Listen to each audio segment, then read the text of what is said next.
Que el Señor les bendiga. Hoy continuaremos con nuestra serie de estudios Los Postreros Días. Estamos estudiando la muerte de Cristo. Esta es la lección número 2 y hoy consideraremos la muerte de cruz. Tenemos nuestra línea de tiempo. Ya hemos estudiado el punto 1 y ahora estamos estudiando el punto 2. El punto 1 nos hablaba del nacimiento de Cristo.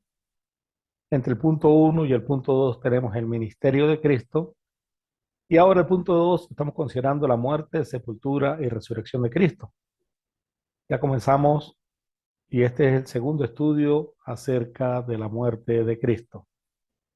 En la primera lección estudiamos cómo se cumple la profecía de Jonás que el Señor aplicó para sí mismo. En Mateo 12:40 la Biblia dice, porque como estuvo Jonás en el vientre del gran pez 3 días y 3 noches, así estará el Hijo del Hombre en el corazón de la tierra 3 días y 3 noches. Esta fue una profecía que iba relacionada con su sepultura, aplicada por el Señor mismo para su sepultura. Y es que lo que fue la muerte, sepultura y resurrección de Cristo fue profetizado de manera extraordinaria, pero también fue anunciada por el mismo Señor Jesús. Lo maravilloso es que cada uno de estos eventos, en lo rutinario o según la ley misma, debía ser aplicado de otra manera. A medida que vayamos estudiándolo, ahondaremos más en el tema. Pero por ahora te puedo decir, con respecto a la muerte, y es lo que estudiaremos en esta lección, sucedieron cosas profetizadas y anunciadas por el mismo Señor Jesús, que iban contrarias a cómo debían ser ejecutadas en los casos ordinarios. Con respecto a lo que sucedería con el cadáver del Señor, este no tenía por qué ser sepultado. Los romanos en la práctica ordinaria dejaban el cadáver colgado en la cruz para ser comido por las aves de rapiña, y si era sepultado, los judíos lo echaban en una fosa común. La profecía y el anuncio del Señor Jesús decían que así no sucedería. Así que no se vaya a perder la lección sobre la sepultura del Señor. Y aún con respecto a la resurrección, algunos judíos, como los fariseos, creían en la misma. Los saduceos no. Pero el punto es que creían en una resurrección final y no en una puntual profetizada sobre el Mesías. Jesús anunció que él resucitaría. Y cada una de estas cosas, así como otras, muestran la soberanía de nuestro Dios. Hay algunas personas que acusan a Jesús de manipular las profecías, pero claramente estas tres, así como muchas otras, están lejos de esta acusación. ¿Cómo manipular una turba para que pidiera que lo cambiaran por un asesino y pidieran su crucifixión y todas las profecías que dentro de la misma se cumplieron? ¿Cómo manipular a un miembro del Sanedrín para que se diera su sepulcro y lo que conllevó esto? Eso lo vamos a estudiar luego. ¿Y cómo manipular a una gran cantidad de testigos oculares para que testificaran su resurrección, incluyendo a Saulo de Tarso? Algunos creen que este fue miembro del Sanedrín. Jesús fue sentenciado a muerte por declararse Dios y Mesías. Como ya hemos estudiado, la acusación final que conllevó a Jesús a la pena capital fue la confesión de su divinidad. En Mateo capítulo 26, versículos 63 al 66, la Biblia dice, mas Jesús callaba. Entonces el sumo sacerdote le dijo, te conjuro por el Dios viviente que nos digas si eres tú el Cristo, el Hijo de Dios. Jesús le dijo, tú lo has dicho. Y además os digo que desde ahora veréis al Hijo del Hombre sentado a la diestra del poder de Dios y viniendo en las nubes del cielo. Entonces el sumo sacerdote rasgó sus vestiduras diciendo, ha blasfemado. ¿Qué más necesidad tenemos de testigos? He aquí ahora mismo habéis oído su blasfemia. ¿Qué os parece? Y respondiendo ellos dijeron, es reo de muerte. La ley decía que la blasfemia era un pecado de muerte y esta pena se ejecutaría por medio de la lapidación. Levítico 24:16. Jesús fue llevado ante Pilato. Llevaron a Jesús de casa de Caifás al pretorio. Era de mañana. Y ellos no entraron en el pretorio para no contaminarse y así poder comer la Pascua. Entonces salió Pilato a ellos y les dijo, ¿qué acusación traéis contra este hombre? Respondieron y le dijeron, si este no fuera malhechor, no te lo habríamos entregado.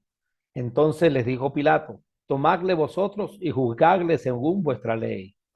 Y los judíos le dijeron, a nosotros no nos está permitido dar muerte a nadie, para que se cumpliese la palabra que Jesús había dicho, dando a entender de qué muerte iba a morir. Juan 18, 28 al 32. Los judíos le respondieron, nosotros tenemos una ley y según nuestra ley debe morir, porque se hizo a sí mismo hijo de Dios. Juan 19, 7. Claramente habían llevado a Jesús ante Pilato para que éste lo sentenciara a muerte. Roma no autorizaba a los judíos a aplicar la pena capital, pero esto no les importó en el caso de Esteban, en Hechos capítulo 7, versículo 58. Tampoco les importó cuando querían despeñar a Jesús en Nazaret, Lucas capítulo 4, versículos 28 al 30. Pero todo esto sucedió para que se cumpliese la palabra que Jesús había dicho, dando a entender de qué muerte iba a morir. Juan 18, 32. Jesús anunció en varias oportunidades la manera en que iba a morir. En Juan 3:14 dice, y como Moisés levantó la serpiente en el desierto, así es necesario que el Hijo del Hombre sea levantado. En Juan 12:32 dice, y yo, si fuere levantado de la tierra, a todos atraeré a mí mismo. Pero el anuncio más claro fue el que hizo cuando iba camino a Jerusalén. Subiendo Jesús a Jerusalén, tomó a sus 12 discípulos aparte en el camino y les dijo, he aquí subimos a Jerusalén y el Hijo del Hombre será entregado a los principales sacerdotes y a los escribas y le condenarán a muerte y le entregarán a los gentiles para que le escarnezcan, le azoten y le crucifiquen. Mas al tercer día resucitará. Mateo 20, 17 al 19. Sería entregado al Sanedrín, le condenarían a muerte, le entregarían a los gentiles, sería escarnecido, azotado, sería crucificado y al tercer día resucitaría. En esta profecía Jesús anuncia todo lo que iba a suceder con él.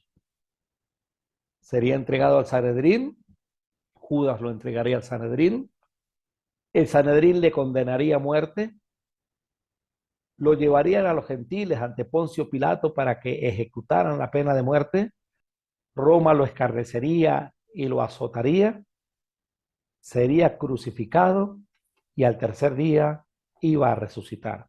De la lapidación a la crucifixión. Si los judíos aplicaban la pena de muerte, esta debió haber sido por lapidación. En Levítico 24:16 la Biblia dice, y el que blasfemare el nombre de Jehová ha de ser muerto. Toda la congregación lo apedreará, así el extranjero como el natural, si blasfemare el nombre, que muera. Ellos no tenían autorización de aplicar la pena de muerte. Roma no se los permitía. Pero como dije anteriormente, eso no les impidió apedrear a Esteban. Y echándole fuera de la ciudad, le apedrearon. Y los testigos pusieron sus ropas a los pies de un joven que se llamaba Saulo. Y apedreaban a Esteban mientras él invocaba y decía, Señor Jesús, recibe mi espíritu. Hechos 7, 58 al 59. La presencia de Saulo indicaba que los gobernantes, el Sanedrín, estuvo de acuerdo con la lapidación de Esteban. No podían alegar que había sido apedreado por una turba sin control, porque Saulo estuvo ahí como testigo. Él fue el que recibió las ropas de Esteban. E inmediatamente después de este acto, Saulo va y pide cartas a los líderes religiosos, al sumo sacerdote, al Sanedrín, para desplazarse hasta Damasco e ir a buscar a los de la iglesia en esa ciudad. Si apedrearon a Esteban, no importándoles la ley romana, ¿por qué no lo hicieron con Jesús? Para esto tenemos varias respuestas. Uno, porque Jesús no podía morir en sus manos. El Hijo del Hombre será entregado a los principales sacerdotes y a los escribas y le condenarán a muerte y le entregarán a los gentiles para que le escarnezcan, le azoten y le crucifiquen. Mateo 20, 18 al 19. Ya Jesús había anunciado que no eran los judíos los que lo iban a apedrear, que eran los gentiles, los romanos, los que lo iban a azotar y a crucificar. Dos, porque Jesús debía morir crucificado. Y aunque el origen de la crucifixión se remonta a Persia, son los romanos los que hicieron de ella todo un arte.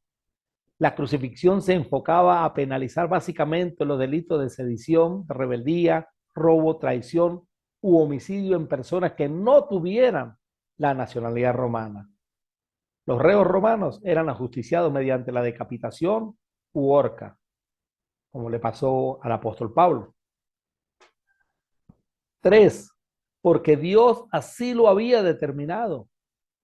Dice Hechos capítulo 2, versículo 23, que a Jesús, entregado por el determinado consejo y anticipado conocimiento de Dios, prendisteis y matasteis por manos de inicuos, crucificándole.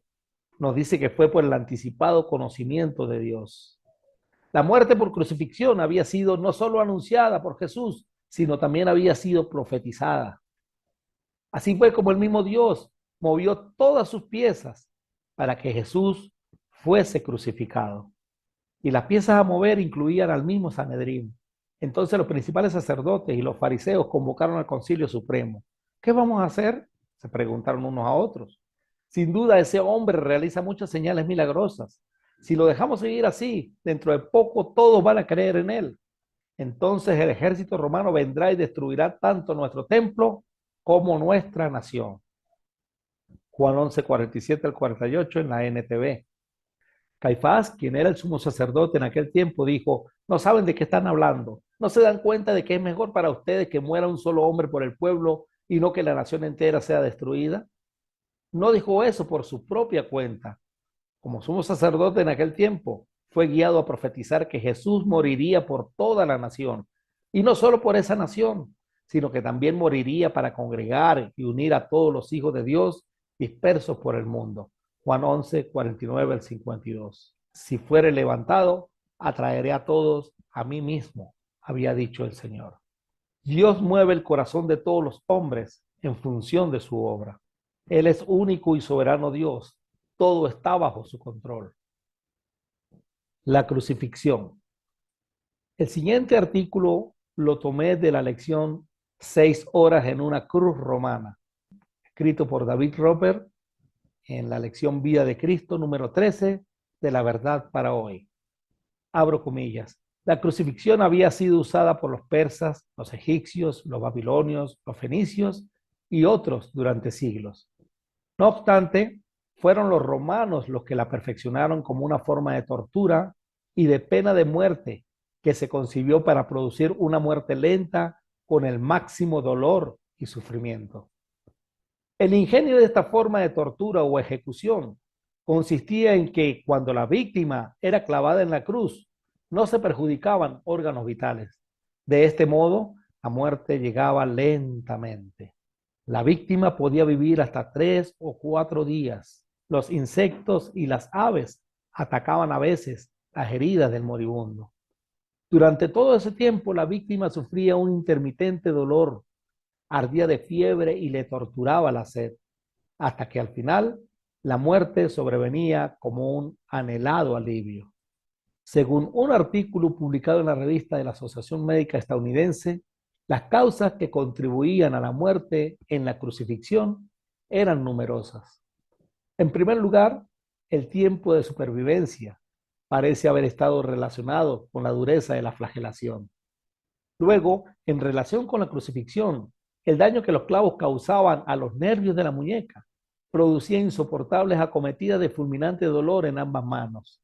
Lo mismo se puede decir de las piernas, cuando los pies se clavaban al poste vertical. También había una lenta pero constante pérdida de sangre.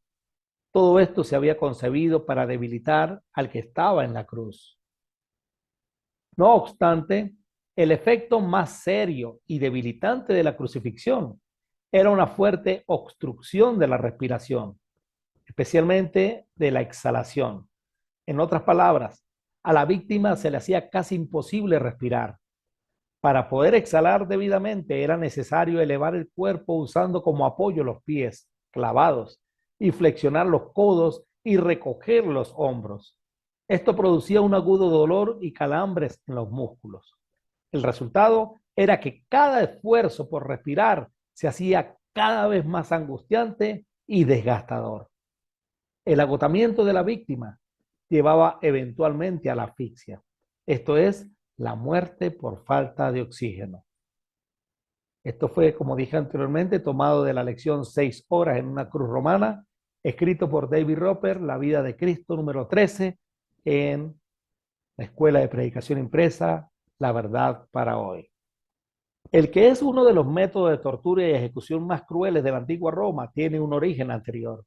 Si bien Alejandro Magno heredó tal práctica de los persas, quienes la emplearon sistemáticamente en el siglo VI a.C., pero se cree que fueron los fenicios los que la introdujeron en la capital del Imperio Itálico 3 siglos después.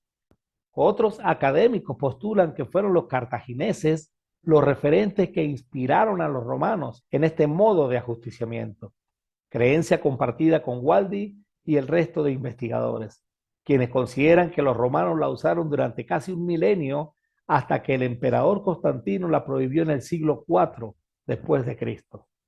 Las cruces podían tener una de 4 formas: un poste vertical sin viga transversal, un madero; un poste vertical con viga transversal en forma de T mayúscula; un poste vertical cruzado por una viga, la forma que se muestra tradicionalmente en la iconografía cristiana; 2 postes cruzados de manera diagonal. Estas eran las formas de cruces que usaba el Imperio Romano. Fuentes romanas dan testimonio de la secuencia general de los hechos implicados en una crucifixión. La víctima era torturada por diversos medios, eso es flagelación. La víctima cargaba su propia viga transversal hasta el lugar de la crucifixión. Esta viga llevaba el nombre de patibulum. La víctima era sujetada con sogas o clavos al patibulum, o sea, a la viga transversal. La cruz y la víctima eran izadas sobre el poste de madera o árbol y sujetados a él. Los cuerpos eran dejados expuestos para ser comidos por aves de rapiña o perros salvajes. Los restos eran echados en una fosa común o en el basurero para ser quemados. En ocasiones, los judíos podían pedir el cadáver para sepultarlo en una fosa común, o también los mismos familiares podían pedir el cadáver del crucificado.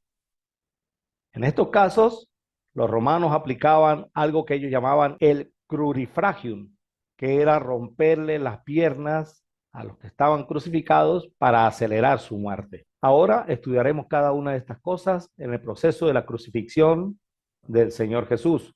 Comencemos con la flagelación. La víctima era torturada por diversos medios. La tortura previa a la crucifixión generalmente implicaba la flagelación, pero también podía incluir el quemado, tormento, la mutilación y el abuso de la familia de la víctima. Platón, aunque era griego, describe la práctica general de tortura previa a la crucifixión.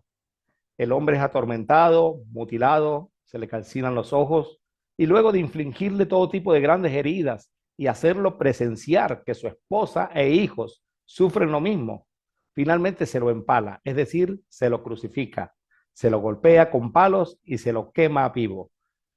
En otro texto, Platón escribe: el hombre justo a quien se cree injusto será azotado, atormentado y atado. Se le quemarán los ojos y finalmente, después de sufrir todo tipo de males, será empalado, es decir, crucificado. Ahí están las referencias donde saqué la información.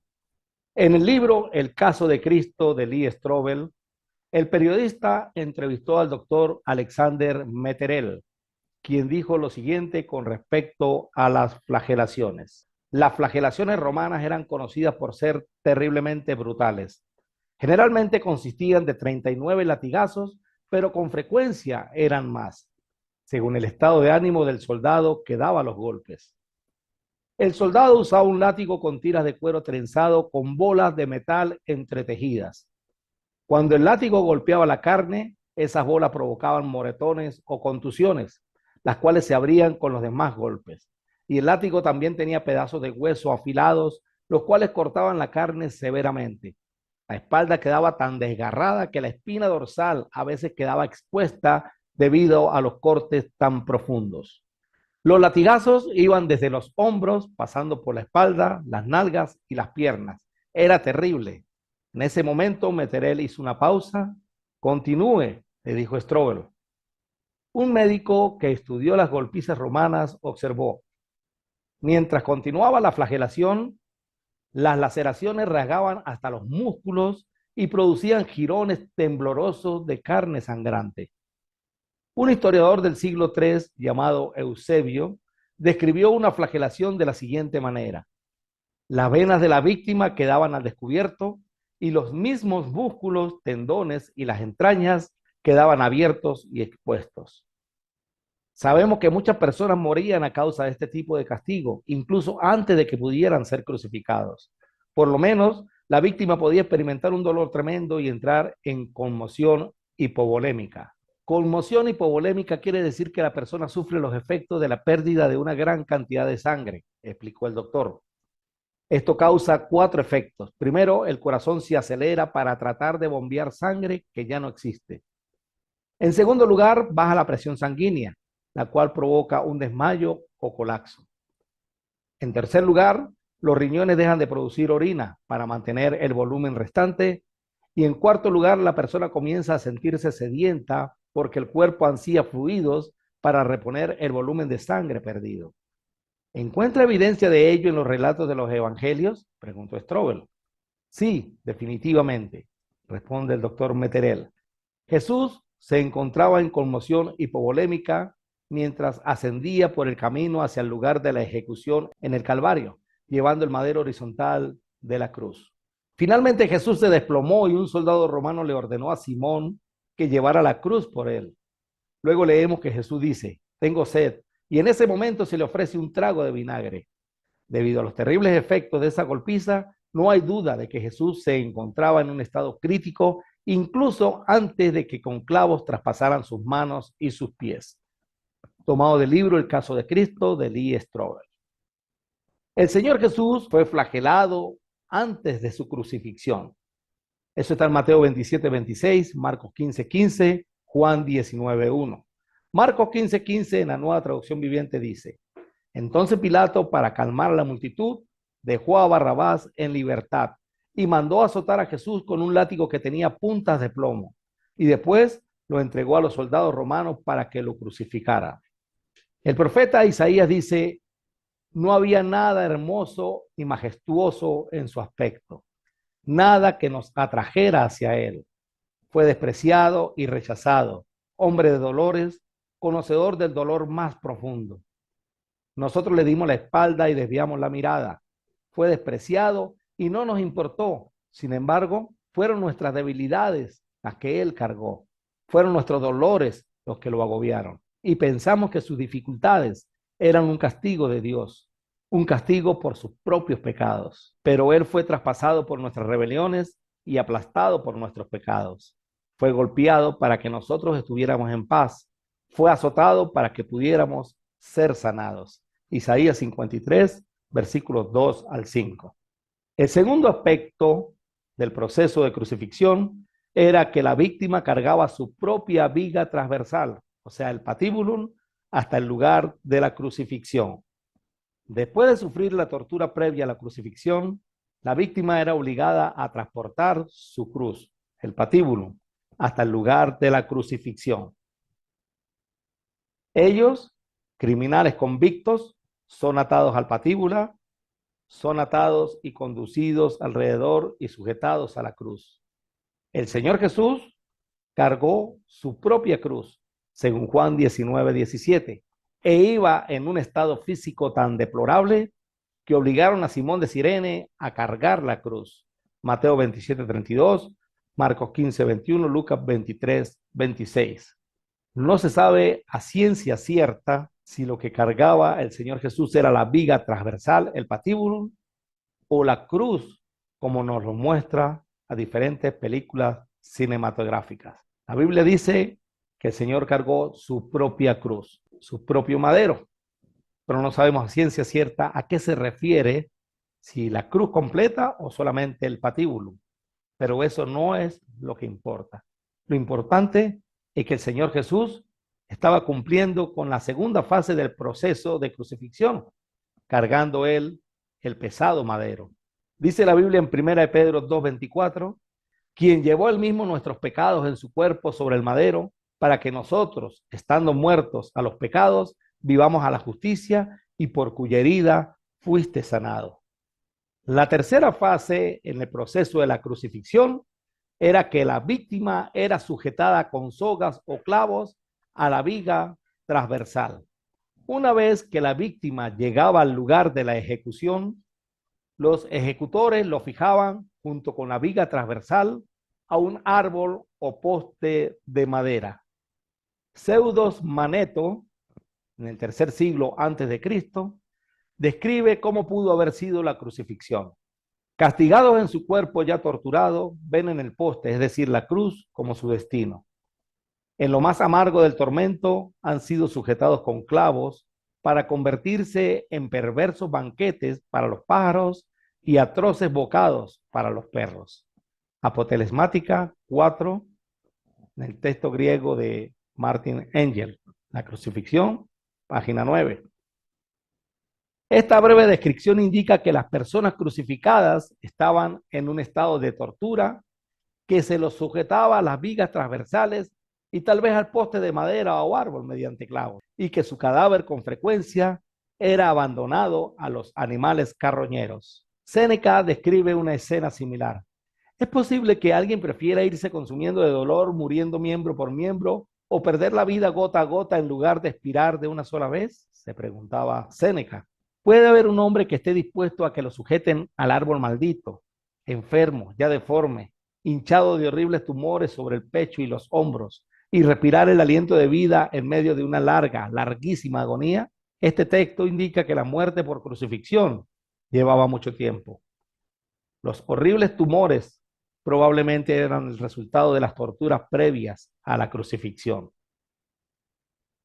El Señor Jesús cumplió también esta tercera parte en el proceso de la crucifixión.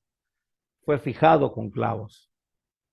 Le dijeron pues los otros discípulos, al Señor hemos visto. Él les dijo, si no viere en sus manos la señal de los clavos y metiere mi dedo en el lugar de los clavos y metiere mi mano en su costado, no creeré. Juan 20:25. Sus manos y sus pies serían atravesados. Han atravesado mis manos y mis pies. Salmo 22:16. Profecía que hablaba acerca de la crucifixión. Han horadado mis manos y mis pies, dice la Reina Valera. Veamos qué dice el doctor Alexander Meterel en el libro El caso de Cristo, de Lee Strobel. ¿Qué sucedió cuando llegó al lugar de la crucifixión? Preguntó Strobel. Lo acostaron y clavaron sus manos en posición abierta en el madero horizontal. Esta viga se llamaba patíbulon y en ese momento estaba separado del madero vertical. Estaba clavado al suelo en forma permanente. Se me hacía difícil visualizarlo. Necesitaba más detalles, expresó Strobel. ¿Clavado con qué? Pregunté. ¿Dónde? Los romanos usaban estacas de 12 a 17 centímetros de largo y afiladas hasta terminar en una punta aguda. Se las clavaban por las muñecas, explicó Meterel, señalando un punto aproximadamente a 2,5 centímetros por debajo de su palma izquierda. Un momento, lo interrumpí. Pensaba que los clavos habían perforado sus palmas. Eso es lo que muestran todas las pinturas. Es más, se ha convertido en el símbolo común que representa la crucifixión. A través de las muñecas, repitió Meterel, era una posición sólida que trabaría la mano. Si los clavos hubieran penetrado las palmas, Su peso hubiera causado que la piel se desgarrara y se hubiera caído de la cruz. Por lo tanto, los clavos traspasaron sus muñecas, aunque se consideraban parte de la mano en el lenguaje de esa época. Y es importante entender que el clavo atravesaba el lugar por donde pasaba el nervio mediano. Ese es el nervio mayor que sale de la mano y quedaba triturado por el clavo que se martillaba. Dado que poseo un conocimiento rudimentario de anatomía humana, no estaba seguro de lo que eso significaba, expresó Strobel. ¿Qué clase de dolor debe haber producido? Le pregunté. Permítame explicárselo de la siguiente manera, respondió el doctor Meterel. ¿Conoce el tipo de dolor que uno siente cuando se golpea el codo y se da en ese huesito? Se trata de otro nervio llamado cúbito. Es muy doloroso cuando uno se lo golpea accidentalmente. Muy bien, ahora imagínese tomar un par de pinzas y presionar hasta triturar ese nervio, dijo mientras hacía énfasis en la palabra presionar, mientras giraba un par de pinzas imaginarias. Ese efecto sería similar a lo que Jesús experimentó. Me sobresalté por esa imagen y me retorcí en la silla, dijo Strobel. El dolor era absolutamente insoportable, agregó. En realidad, literalmente no existían palabras para describirlo. Se tuvo que inventar una nueva palabra, excruciante. Literalmente, excruciante significa de la cruz. Piénselo. Fue necesario crear una palabra porque no había nada en el idioma que pudiera describir la angustia intensa causada durante la crucifixión. En ese punto, Jesús fue alzado para unir el madero con el polo vertical y luego le pusieron los clavos en los pies. Nuevamente, los nervios de sus pies fueron triturados y eso debe haber causado un tipo de dolor similar. Nervios triturados y cortados ciertamente era mucho, pero necesitaba saber qué efecto había tenido en Jesús el que lo colgaran de la cruz, manifestó Strobel. ¿Qué presiones debe haber ejercido esto en su cuerpo? Meterel respondió. En primer lugar, sus brazos debieron haberse estirado inmediatamente, probablemente alrededor de 15 centímetros de largo, y ambos hombros se deben haber dislocado, lo cual se puede determinar con una simple ecuación matemática. Esto cumplió la profecía del Antiguo Testamento en el Salmo 22, el cual predijo la crucifixión cientos de años antes de que sucediera, y dice, dislocados están todos mis huesos. Tomado del libro El caso de Cristo, de Lee Strobel. En el Salmo 22:14, en la Nueva Traducción Viviente, dice, mi vida se derrama como el agua y todos mis huesos se han dislocado. Mi corazón es como cera que se derrite dentro de mí. La cruz y la víctima eran izadas sobre el poste de madera o árbol y sujetados a él. En algunas ocasiones, el poste o el árbol podía tener una silla de madera, sedile para la víctima. Las víctimas se ejecutaban casi siempre sin vestimenta, probablemente para dejarlos más expuestos a los golpes y aumentar su vergüenza. Melito, el obispo de Sardis del segundo siglo después de Cristo, escribió en su sermón sobre la pasión de Cristo. El soberano se ha vuelto irreconocible por su cuerpo desnudo y ni siquiera le permiten un manto para ocultarse de la vista. Pasión 97, traducción en Hall, Melito 55. Como la gente de su tiempo había presenciado crucifixiones, Melito sabía que las víctimas eran ejecutadas sin vestimenta. Séneca también sugirió que a veces empalaban los genitales de las víctimas. Los ejecutores generalmente elevaban un poco del suelo a la víctima de crucifixión para que la persona ejecutada no pudiera sostener su propio peso sobre sus pies. No obstante, aparentemente no levantaban demasiado alto a las personas. Schneider sugirió que la víctima era elevada apenas por sobre su propia altura, pero si la persona debía ser expuesta ante espectadores distantes, se la elevaba un poco más.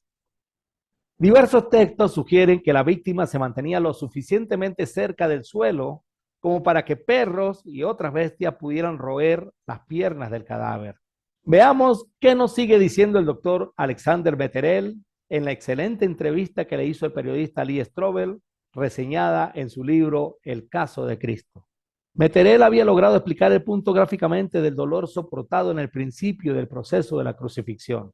Sin embargo, necesitaba llegar hasta lo que finalmente reclama la vida de la víctima de la crucifixión, porque esa es la cuestión central para determinar si la muerte puede ser simulada o evitada. Por lo tanto, le formulé a Meterel en forma directa la pregunta acerca de la causa de la muerte.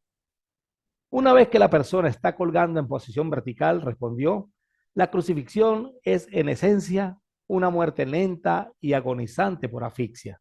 La razón es que la presión ejercida en los músculos y en el diafragma pone al pecho en la posición de inhalación. Básicamente, para poder exhalar, el individuo debe empujar hacia arriba con los pies para que la tensión de los músculos se alivie por un momento. Al hacerlo, el clavo desgarraría el pie hasta quedar finalmente incrustado en los huesos tarsianos. Después de arreglárselas para exhalar, la persona podría relajarse y descender para inhalar otra bocanada de aire. Nuevamente tendría que empujarse hacia arriba para exhalar, raspando su espalda ensangrentada contra la madera áspera de la cruz.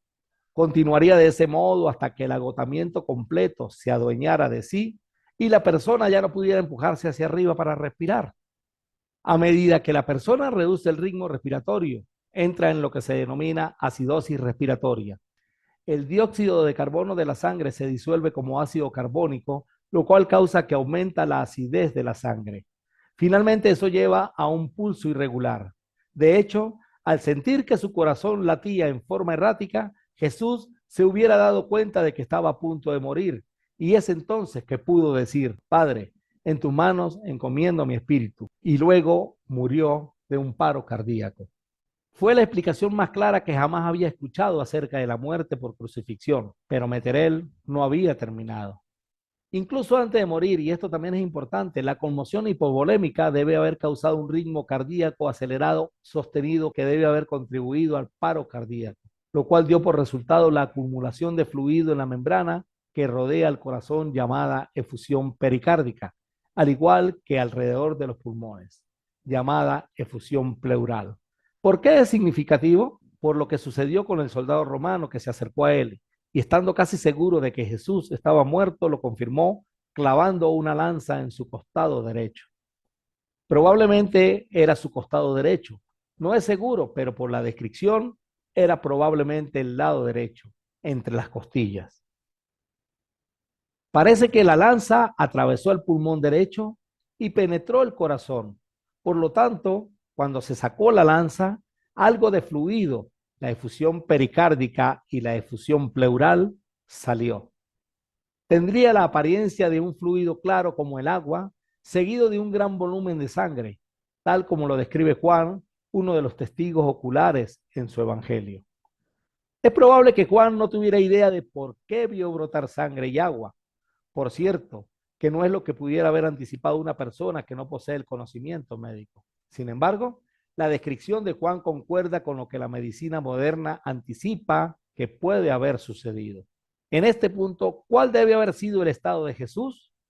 La mirada de Meterel se fijó en la mía. Meterel respondió con autoridad. No había lugar a dudas de que Jesús estaba muerto. Tomado del libro El caso de Cristo de Lee Strobel. Hipótesis médicas. Se discute la causa médica de la muerte por crucifixión. La muerte puede llegar por asfixia, ya que estar colgado con los brazos extendidos a los costados dificultaría la respiración, forzando la muerte cuando la víctima está muy cansada.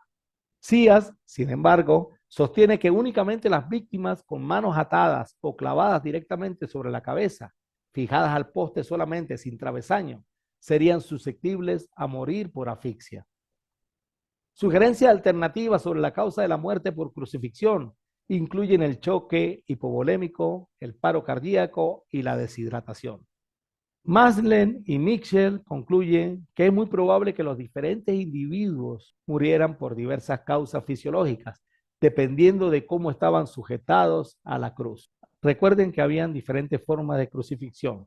Habían quienes eran crucificados solamente en un madero vertical, donde los brazos y las manos eran clavadas por sobre la cabeza. Estaba la cruz en forma de T, Estaba la cruz tal y como la conocemos normalmente y la que estaba en forma de X. Según cada forma de crucifixión, había un tipo de muerte.